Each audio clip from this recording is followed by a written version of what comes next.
Big boss ಮನೆಗೆ ಪ್ರತಿಯೊಬ್ಬರ contestants family members ಬಂದಾಗ ಒಂದಷ್ಟು ವಿಚಾರಗಳನ್ನ ತಗೊಂಡ್ಬಂದ್ರು. ಸೊ ನಿಮ್ಮ ವೈಫು ಸಹ ಬಂದ್ರು. ನೀವು ಎಷ್ಟು ನಗಿಸ್ತಿದ್ರೋ ಬಿಗ್ ಬಾಸ್ ಅಲ್ಲಿ, ನಿಮ್ಮ ವೈಫು ಅದಕ್ಕಿಂತ ಹೆಚ್ಚಾಗಿ ನಗಿಸ್ತಿದ್ರು. ಇಡೀ ಸೋಷಿಯಲ್ ಮೀಡಿಯಾದೆಲ್ಲೂ ಸಹ ಫ್ಯಾಮಿಲಿ ಮೆಂಬರ್ಸ್ ಬಂದಾಗ ನಿಮ್ಮ ವೈಫ್ ನ ತುಂಬಾ ಕೊಂಡಾಡಿದ್ರು ಜನರು. ಯಾಕಂತಂದ್ರೆ ಎಷ್ಟು ಚೆನ್ನಾಗಿದೆ. ತುಕಾಲಿ ಸಂತೋಷ್ ಅವರೇ ಅನ್ಕೊಂಡಿದ್ವಿ, ತುಕಾಲಿ ಸಂತೋಷ್ ಅವ್ರಿಗಿಂತಾನು ಅವರ ವೈಫ್ ತುಂಬಾ ಚೆನ್ನಾಗಿ ಕಾಮಿಡಿ ಮಾಡ್ತಿದ್ದಾರೆ, ಅವರು ಬಿಗ್ ಬಾಸ್ ಬರ್ಬೇಕು ಅಂತಿದ್ರು ಅಂತ ಹೇಳ್ಬಿಟ್ಟು ಕಮೆಂಟ್ಸ್ ಎಲ್ಲಾನು ಬಂತು. ಸೊ ಹೇಗಿತ್ತು ಆ ಒಂದು ಮೂಮೆಂಟ್? ತುಂಬಾ ಎಕ್ಸೈಟ್ ಆಗಿತ್ತು. ನನ್ನ ಹೆಂಡತಿ ಬಂದು ಸಿಕ್ಕಾಬಿಟ್ಟೆ ಕೂಳೆ ಮಾಡಿ ಕಾಮಿಡಿ ಮಾಡಿ ನಾನು ವಾಡದ್ದು ತಲೆಗೆ ಒಂದು ಕಾಲು ಎಳೆಯೋದೊಂದು ಕಾಮಿಡಿ ಚೆನ್ನಾಗಿರುತ್ತೆ ಅಂತ ಅವರು ನಾವು ಅಷ್ಟು ಒಂದು ಫ್ರೆಂಡ್ಲಿ ಆಗಿ ಅವ್ರ ಕಾಲ್ ನಾವು ನಮ್ಮ ಕಾಲ್ ಅವ್ರು ಹೇಳ್ಕೊಳ್ಳೋದು ಒಂದು ಪ್ರೀತಿ ಅದು. ಸೊ ಅದನ್ನ ಆ ಥರ ಮಾಡಿಕೊಂಡು ಒಳ್ಳೆ ಸಖತ್ ಎಂಟರ್ಟೈನ್ಮೆಂಟ್ ಕೊಡ್ತೀವಿ ಸರ್. ಒಂಥರ ಫೈರ್ ಬಂದೋದಂಗೆ ಆಯ್ತು ಆ ಮನೆಗೆ.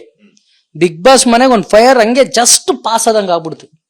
ಆ ಥರ ಮಾಡಿದ್ವು ಸರ್. ಭಾರಿ ಖುಷಿ ಆಯ್ತು. ಒಂದಷ್ಟು ಮೆಸೇಜಸ್ ಕೊಟ್ಲು ನನಗೆ, ಹೆಂಗಿರ್ಬೇಕು ಏನು ಅಂತ ಒಂದಷ್ಟು ಮಾಹಿತಿಗಳು ಕೊಟ್ಲು. ಅದು ಮಾಹಿತಿ ಅಂದ್ರೆ ನೀನಿನ್ನು ಒಂದು ಸ್ವಲ್ಪ ಧೈರ್ಯವಾಗಿ ಮುಂದೆ ಮಾತಾಡು, ಹಿಂದೆ ಮಾತಾಡೋಣ ಅಂತ ಅಂದ್ಲು. ಬಟ್ ನನ್ನ ಹೆಂಡ್ತಿಗೆ ನಾನು ಕೇಳಿದೆ, ಯಾಕಂಗಂತಿದ್ಯಾ, ಹಿಂದೆಯಿಂದ ಮಾತಾಡೋದು ಒಂದು ಸ್ಟ್ರಾಟಜಿ ಅಲ್ವಾ, ಒಂದು ಗೇಮ್ ಪ್ಲಾನ್ ಅಲ್ವಾ, ನೀನು ಅದನ್ನ ಯಾಕೆ ಹಂಗಂತಿದ್ದಿ ಅಂತ. ಇಲ್ಲ ನೀನು ಹಿಂದೆ ಮಾತಾಡೋಂಗೆ ಇಷ್ಟ ಆಗಲ್ಲ ಅಂತ ಒಂದಷ್ಟು ಮಾಹಿತಿ ಕೊಟ್ಲ. ಅದು ಮಾತಾಡ್ಬಾರ್ದು, ಹಂಗೆ ಹಿಂಗಾಗುತ್ತೆ ಹಿಂಗಾಗುತ್ತೆ ಅಂತ.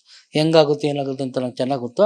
ಈ ಕಾಮಿಡಿ ಮಾಡಿದ್ದೆ ಸೀದಾ ಮನೆ ನಡಿ ಅಂತ ಅವಳು ಇವನು ಏನು ಹೇಳಿದ್ರು ನಾನು ಮಾತು ಕೇಳಕ್ಕಲ್ಲ ಅಂದ್ಬಿಟ್ಟು ಹೋದ್ಲು ಅವಳು. ನಾನು ಯಾರು ಏನು ಹೇಳಿದ್ರು ಕೇಳೋ ಮಗ ಅಲ್ಲ ಸರ್. ನಾನು ಏನು ಹೇಳಿದ್ರು ನನ್ಗೇನು ಅನಿಸ್ತದೆ ಅದನ್ನೇ ಮಾಡೋದು ನಾನು. ಈಗ ನಾನು ನಿಮ್ಮ ಹತ್ರ ಈಗ ನಾನು ನೀವು ಇದ್ದೀವಿ ಅಂದ್ರೆ ನಿಮ್ಮ ಬಗ್ಗೆನೇ ಮಾತಾಡ್ಬೇಕು, ಇನ್ಯಾರ ಬಗ್ಗೆ ಮಾತಾಡ್ಲಿ ನಾನು ಅಲ್ಲಿ ಕೂತ್ಕೊಂಡು ಮಾತಾಡ್ತೀನಿ, ನೀವು ಅವರು ಮಾತಾಡ್ತಿರೋ ಕ್ಯಾಮ್ರಾಮನ್ ಸೂಪರ್ ಕಣೆ, ಅವ್ನು ಹಂಗೆ ಕಣೆ ಹಿಂಗೆ ಕಣೆ ಅಂತ ಅದನ್ನೇ ಮಾಡಿದೆ. ಆಮೇಲೆ ಕೊನೆಗೆ ಅವ್ರ ಹತ್ರನೇ ಹೋಗಿ ಹೇಳಿದೆ, ಹೌದು ಮಾತಾಡಿದ್ದೀನಿ ಅಂತ. ಅವ್ರು ಖುಷಿ ಪಟ್ರು, ಹೌದು ಒಪ್ಕೊಂಡಿದ್ದಾನಲ್ಲ ಬಿಡಿ ಇನ್ನೇನು ಅಂತ ಖುಷಿ ಆಗಿದ್ರು. ಆ ಒಂದು ಪ್ರೀತಿ ಇಲ್ಲಿವರೆಗೂ ಕರ್ಕೊಂಡ್ಬಂದು ಸರ್. ಆ್ಯಕ್ಚುಲಿ ನಾನು ಆ ವಿಚಾರದಲ್ಲಿ ನಾನು ಕಾಂಪ್ರೂವ್ ಆಗಲ್ಲ. ನನ್ನ ಹೆಂಡತಿ ಸಿಕ್ಕಾಬಿಟ್ಟೆ ಟಿಪ್ಸ್ ಕೊಟ್ಟಿದ್ದಾಳೆ. ಬಹುಶಃ ಅವಳು ಓಕೆ ಕೊಟ್ಟಿಲ್ಲ ಅಂದ್ರೆ ಬಿಗ್ ಬಾಸ್ಗೆ ಬರ್ತಾ ಇರಲಿಲ್ಲ. ಕೊನೆ ಟೈಮಲ್ಲಿ ಒಪ್ಕೋ ಅಂತ ಹಿಂಸೆ ಮಾಡಿದ್ದೆ ಅವಳು ಸರ್.